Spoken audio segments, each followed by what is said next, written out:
বাংলাদেশ জামাত ইসলামী যশোর জেলার আয়োজনে যশোর সংসদীয় আসনের সীমানা অপরিবর্তিত রেখে আগামী নির্বাচন অনুষ্ঠানের দাবিতে গণমিছিল। প্রধান অতিথি হিসেবে ছিলেন জেলা আমির গোলাম রসুল, বিশেষ অতিথি ছিলেন অ্যাডভোকেট গাজী এনামুল হক। আমি একটা কথা বলি, যে এলাকাগুলো নিয়ে একটি নির্বাচনী এলাকার কথা বলেছেন, কেশবপুরের পূর্বাঞ্চল, মনিরামপুরের পূর্বাঞ্চল, অভয়নগরের দক্ষিণ পশ্চিম অঞ্চল, এটা নিয়ে এই জায়গাটায় জলাবদ্ধ থাকে, এটা সত্য, কিন্তু হানাহানি, মারামারি, খুন খারাপি, এমনকি এখানে সবথেকে বেশি বলেন। এবং তার যা ঘটে, তার অধিকাংশ এই যে আজকে মাইনরিটি জনতা পার্টি নাম দিচ্ছেন, তার ধর্মের লোকেদের দ্বারাই সবথেকে বেশি খুন খারাপি হয়ে গেছে। কি উদ্দেশ্য?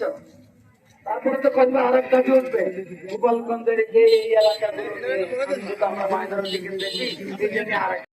দেশ স্বাধীন হওয়ার পরে আমরা যে ছয়টি নির্বাচনী এলাকা ছিল, আমরা সেখানে নির্বাচনে সকল জায়গায় নির্বাচন করছি, মানুষ ভোট দিচ্ছে, এখানে আমাদের কোনো আপত্তি নাই। কিন্তু একজন আমাদের সনাতন ধর্মের হিন্দু মাইনরিটি পার্টির একজন লিডার শক্তি কুমার মন্ডল, তার যে ইচ্ছা একটা দুর্বিসন্ধি, কারণ সে চাচ্ছে এই এলাকা আমাদের যে সংখ্যালঘু সম্প্রদায় হিসেবে তারা তিনি পরিচয় দিচ্ছেন, এখানে সনাতন ধর্মের যে ভাই বোন আছেন তাদের নিয়ে একটি নির্বাচন এলাকা তিনি তৈরি করবেন। বাংলাদেশের মাঝে বাংলাদেশ একটা সাম্প্রদায়িক সম্প্রীতির দেশ, শত শত বছর ধরে যেখানে অসাম্প্রদায়িক কোনো কাজ নাই, কিন্তু মধ্যে ভাই ভাই হিসেবে স্বতঃস্ফূর্ত ভাবে সহমর্মিতার সাথে সহযোগিতার সাথে বসবাস করে।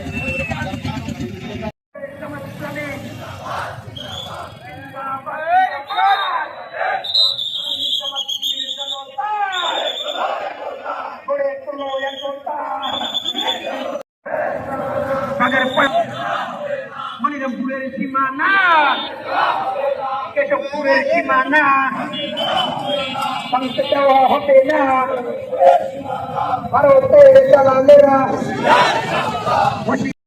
লড়াই করে এই অশুভ দরখাস্তের বিরুদ্ধে কঠোর অবস্থান গ্রহণ করব।